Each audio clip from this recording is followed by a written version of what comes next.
Good evening, Julian McBain here, and tonight I am doing my third Saturday morning or Saturday vlog. As usual, I'm playing Entropia Universe, and as you can see, I'm finishing up my Curb quest. So that'll be going on kind of in the background, but it's not really the focus of the video, as it never is during these vlog videos. So, of course, the holidays have just recently kind of passed us by, and we all survived, I hope. Hope all of my viewers survived. My family survived, although my son was sick on Christmas, which was kind of a shame. Really kind of killed his enthusiasm for it, which, of course, he got it back the day after Christmas, but the poor guy definitely had a rough Christmas day. But I was thinking about it, and the holidays in general are very stressful periods of time for just about everyone involved. And as I was thinking about it, and I've been, of course, I listen to a lot of psychological lectures through YouTube and other things, and the class I took from Scott Noyes and the lectures from Jordan Peterson, and I've been listening to, and it occurs to me that I think the reason the holidays are so stressful, it's not making sure you have the presents, it's not making sure you have the dinner or anything like that, but it's the social expectation of what you need to do for those holidays, I think, is what causes us to stress out. And it's even more stressful on introverts like myself, because we're required, socially required, to be around people. Even members of our own family can be very socially draining, very socially exhausting, and so I think that's very. I don't know that that's really looked at as frequently or as pointedly as maybe it should be. And of course, I'm not a psychologist. My degree's in general studies. I'm an associate. I don't have a doctorate or anything elaborate like that. And let's face it, my associate's degree hasn't gotten me very far because I was kind of an idiot in college. But looking back on it, I'm very surprised that throughout my psychology classes, I didn't hear anything about the stress of, just how much stress the holidays, that social expectation, puts on people. Especially since a lot of the major holidays have been secularized. Starting with Christmas, which of course is a Christianization of Yule, the winter solstice, and Saturnalia, and a number of other holidays that all happen around the same period of time, focused on rebirth. I find it very interesting that one in particular has become so secularized. In fact, it's so secularized in Japan that it's not considered a family time. It's actually for lovers. And so, but the stress focused around that time is where we want to make sure that we fulfill our social expectations of giving gifts to the children and, seeing the family and being around for people to socialize with. And for a lot of families, it's the one time a year they do this. And so in a lot of cases, you're around people who you're related to, your kin. These are your kind, but you don't really know them. And for families that have spread out across the United States, that means that cousins could be very, very divergent in how they socialize with people and the types of people that they spend time with and the kinds of relationships they look for, both in family and friends. And the further down the generations you go, the more divergent they tend to become. Using my own family as an example, I remember when I was a kid, we had a fairly homogenous family social structure, very middle class. Although we were on the lower side. We've always been on the lower side of middle class. I'm not going to get into that too deeply, but just for some context, we had roughly 100 to 110 family members attend the Christmas family gathering. That was pretty much everyone. I mean, we had anyone who was in the military, they might have to miss a Christmas or two, and that was life. And occasionally you had one that couldn't make it for health or other reasons, but in general, the full breadth of the clan, so to speak, was there. And sitting at the head table, of course, were my great-grandparents, the patriarch and matriarch of the family structure. And in my family, the matriarch actually holds a more dominant position, if only slightly.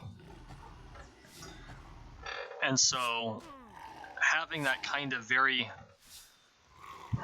for lack of a better term, that very rigid social hierarchy inside of my family, and you can tell I've been listening to Dr. Peterson just by using that terminology, really made for a very aligned family experience, especially since we all lived within 3 to 4 hours of each other. I think I had one uncle who was the furthest away, and even he was within driving distance. I've driven further south than he lives from where I live now in Vermont. He lives in Rhode Island.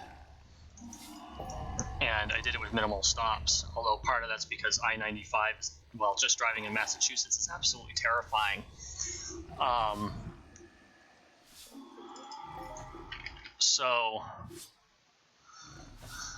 But as I've gotten older, and of course as older generations begin to pass away and we begin to build new structures in which to live without those unifiers, so to speak,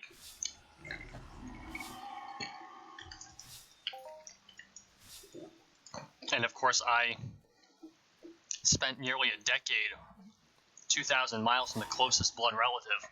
Or actually, no, that's not accurate.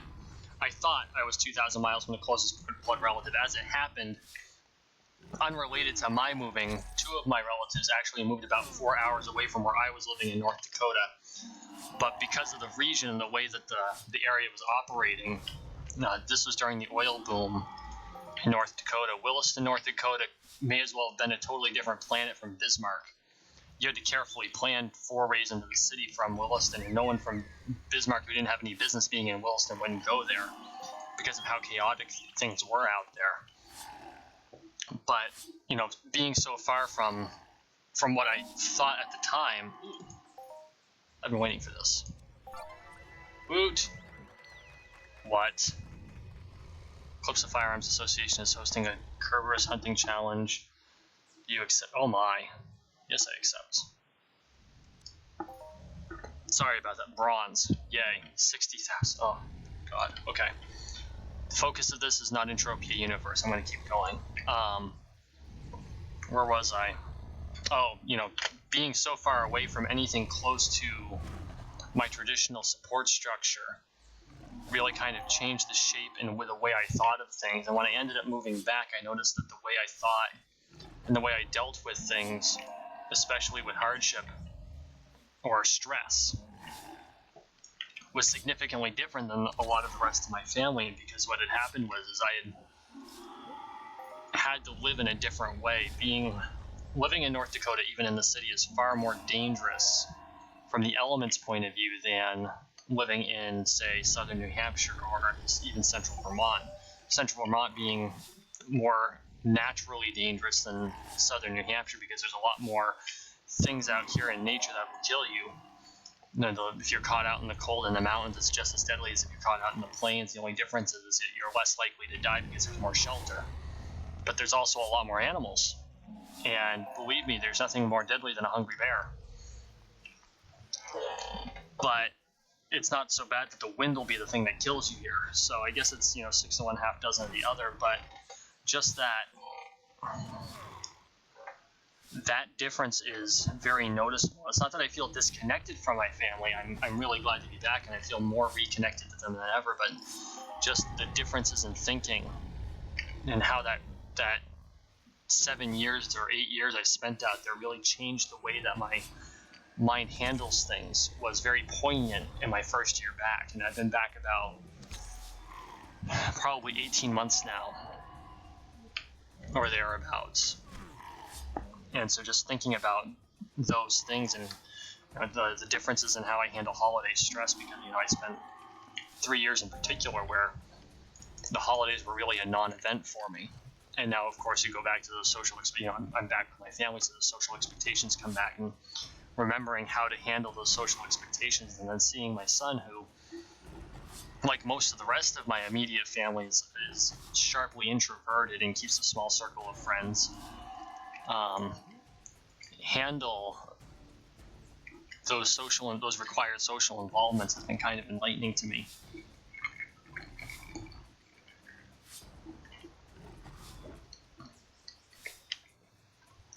But I'm curious if anyone who's actually watching this and listening, how you handle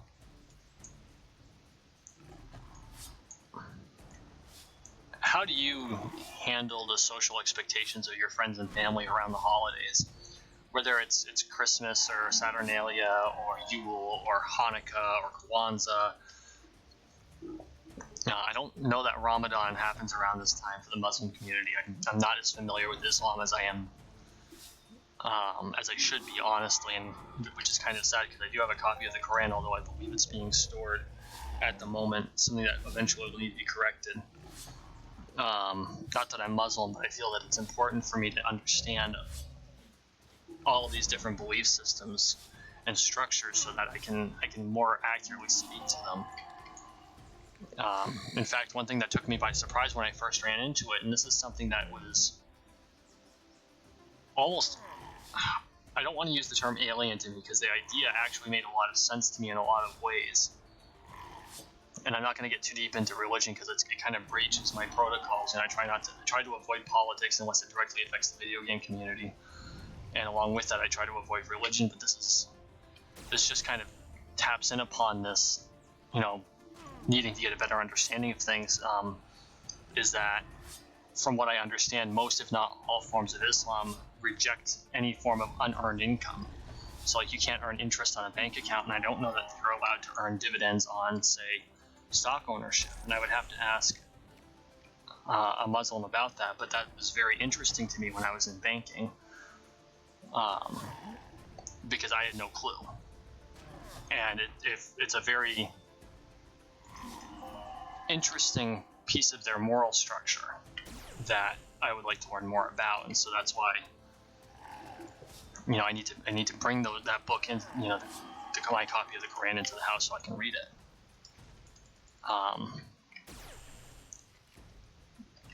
Just so that I can get a better understanding. And I think it's important that we understand different peoples in a better way in how the architecture of their lives differs from ours, and how we can better understand each other. Even more importantly, how is it similar? Because in a lot of ways, us as humans, the architecture of how we define life is very similar, but defined by different names. And so understanding what's similar is almost more important than defining what's different. In fact, I'd say it's probably the most important thing of all, and because we always focus on the differences, because those are the easiest things to grasp, I think that's why conflict is so common in human nature, and warfare in particular, because of course the ultimate form of conflict is warfare, and warfare in and of itself is just another form of negotiation. To quote one of my favorite Japanese animes, and keep in mind that the quote is coming from one of the most horrendous people. I'm pretty sure that they modeled him after Stalin or Hitler. But his name was Azrael, and he was a terrible bigot against coordinators in the Gundam Seed series. But he said something very poignant, very Machiavellian, and it was, differences of opinions create enemies, and when you have enemies, you shoot them. And to kind of distill that down to its core is that, differences in opinion create conflict, and humans by their nature will engage in conflict against those they disagree with, whether it's verbal or physical or even moral.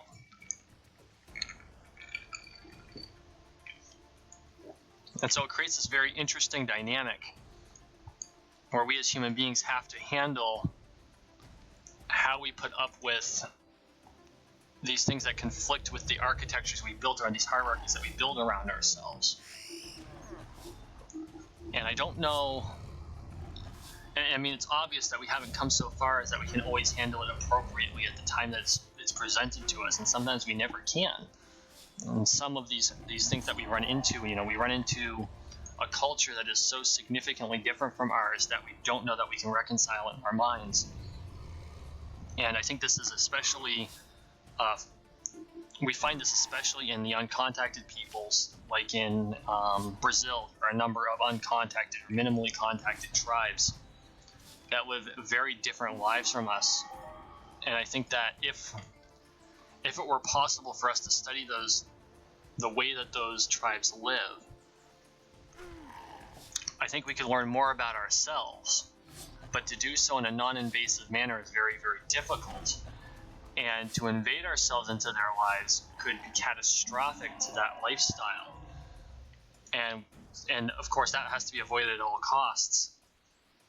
But I mean, eventually, there's going to come a time when that life that they live is likely to end, whether it's by poaching or deforestation, or just because of some circumstance brings them into what we call civilization and forces them to engage in that contact, as it has poachers and illegal lumber.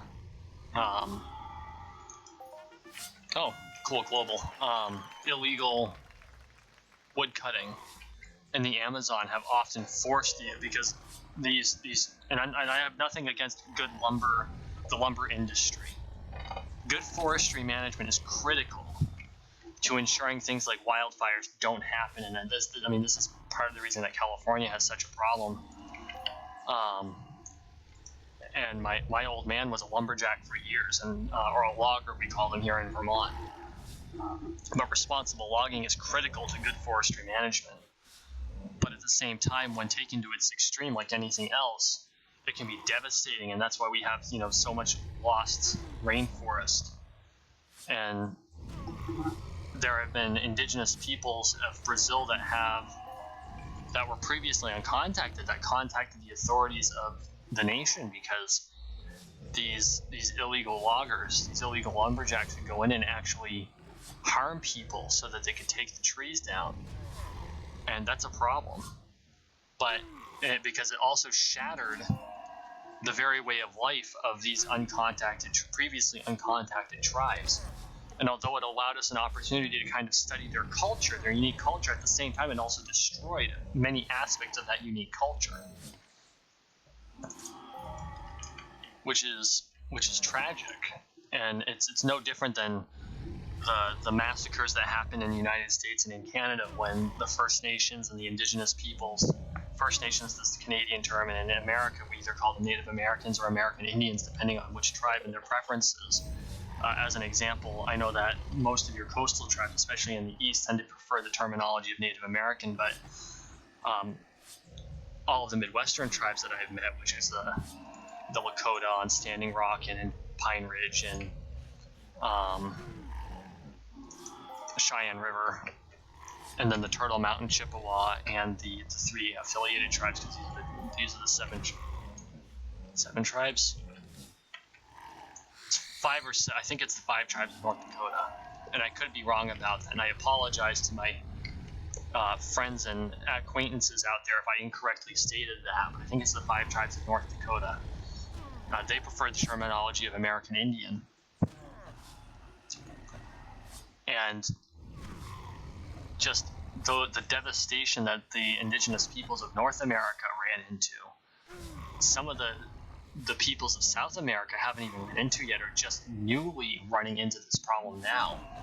And although some of the more famous peoples of South America, like the Aztecs and the Maya, ran into this problem back when the Spanish first invaded, well, for lack of a better term, they invaded, because that's what colonization is. It's a form of invasion. There are still a lot of peoples out there that didn't run into that, and so they're starting to see the encroachment of, for lack of a better term, our modern civilization, quote unquote. And I hate that terminology because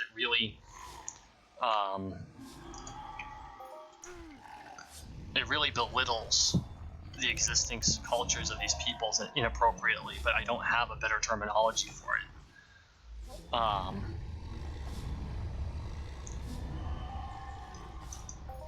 But it's because of this that we're able to study these cultures, but in the process we're damaging them, and that's bad. And we don't have a good solution for it.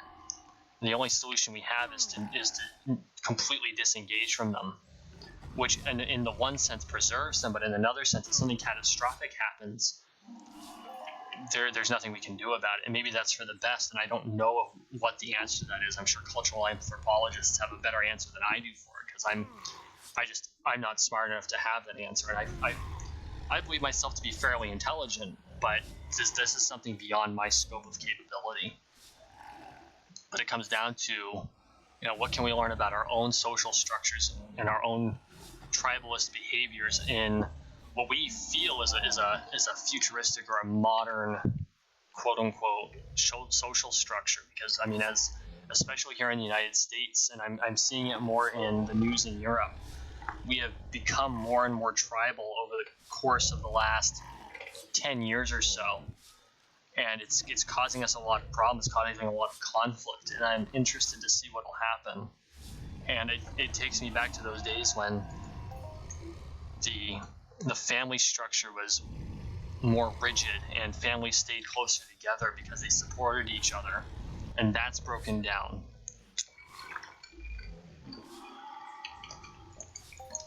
But what's taken its place, I think, is a much more amorphic and possibly in the long run harmful. I really don't know how to reconcile that.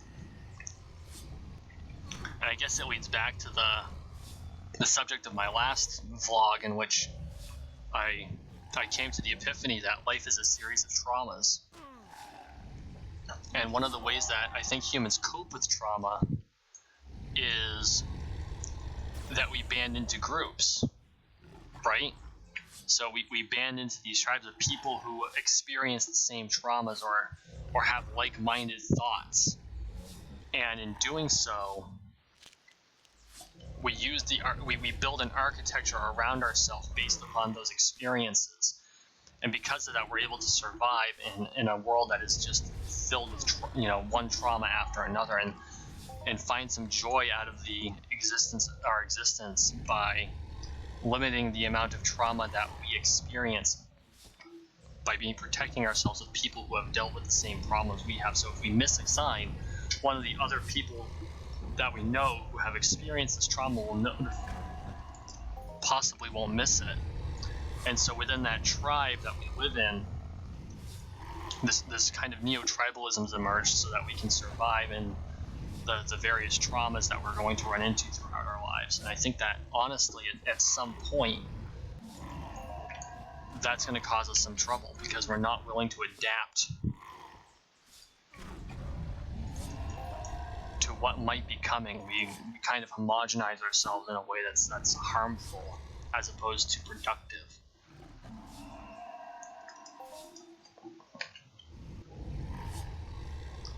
And I don't know where it's going to lead us as a people, or as a society, or as nation states. And even the nation state is kind of an interesting concept, because the way international law works now, it's designed around the preservation of existing nation states, and not around necessarily the free choice of the people who live there. And this is becoming more and more apparent as the current climate, the current political climate. What the hell just happened? Comes around, and again, I'm kind of breaking my own rules because I try to avoid politics in my videos, but it's becoming increasingly apparent that it's going to be more difficult to avoid as it becomes part of the human social structure, as it always has been. But generally, you had a specific class of people that dealt with it, and more we're seeing that kind of hierarchical structure of where you have specific classes of people deal with certain things are breaking down. Or maybe it's just that there's a lot more social mobility, for lack of a better term, across the board.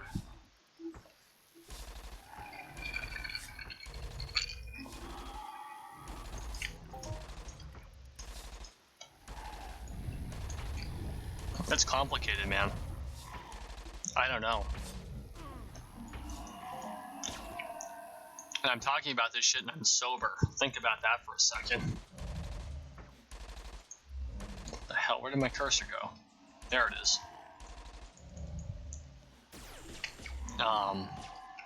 If you've made it with me this far, thank you so much for doing so. You know, I kind of went, that was a pretty long tangent, but I mean, that's why, you know, these are the things that I think about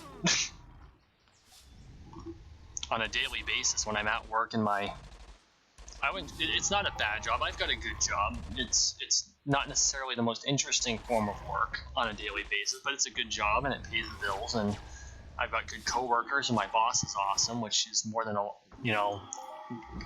lot can say, which is fortunate. And no, I'm not bragging. It's just to kind of put things in context, but it's not the most interesting job in the world. But these are the things I think about as I'm sitting at my desk and I'm doing the work that's associated with the job, which oftentimes resembles service of process, even though I don't work for a government agency.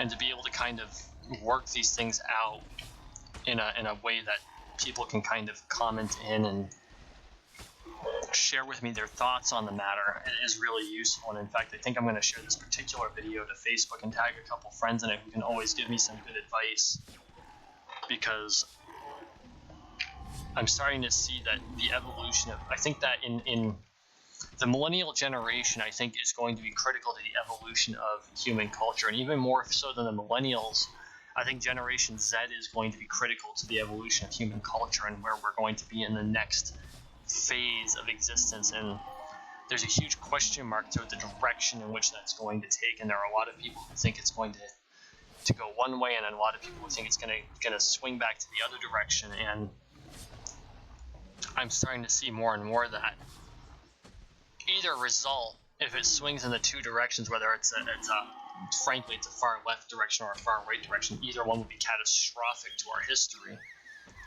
And so just trying to figure out where we're going from here, what direction humanity's taking as technology is kind of taking off. And I'm noticing the signs of frankly a dystopian existence that we now live in, because people are completely unself-aware. They're completely not self-aware, and I'm not saying everyone's like that. There are plenty of people who are self-aware and realizing what's going on, but there's a lot of people who they're missing the point, and they tend to be the most vocal out of everyone, and that's a problem. And so my hope is that we kind of become more self-aware of things and resolve these problems in a constructive manner rather than a destructive one. And I'm very concerned for the future of my children, of which, you know, I've got my first and youngest, and I've got my two future stepchildren. And in my opinion, they're just my kids. You know, they're my three children, regardless of whether they were born to my blood or not. But just for some context, because I say my first and youngest, and it gives me a lot of funny looks. I'm terrified for their future because, you know, my oldest is turning 18 in the next month, and my daughter, it turns 18 or 17, I believe, the month after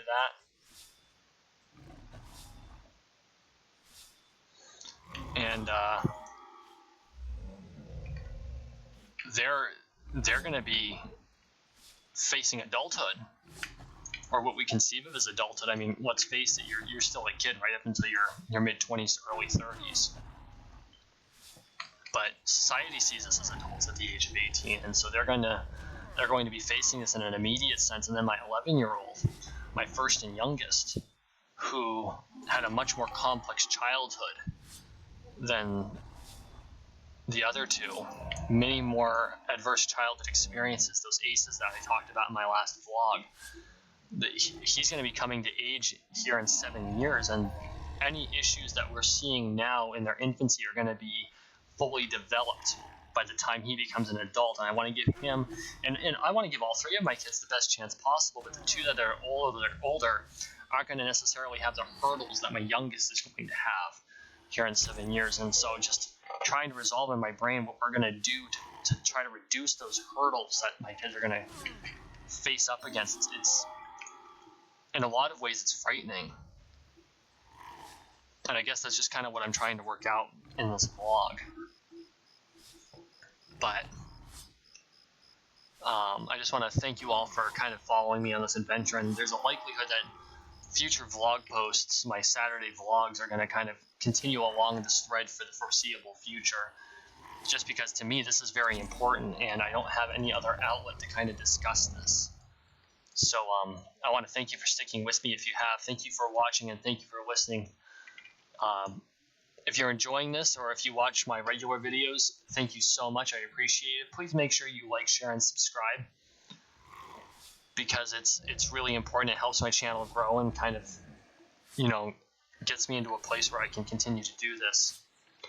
As always, please drop a comment if you have any thoughts on the matter, because this is important to me, and I'm hoping it's important to you. And if it's not important to you, then I apologize, and thank you for sticking up, putting up with it anyway.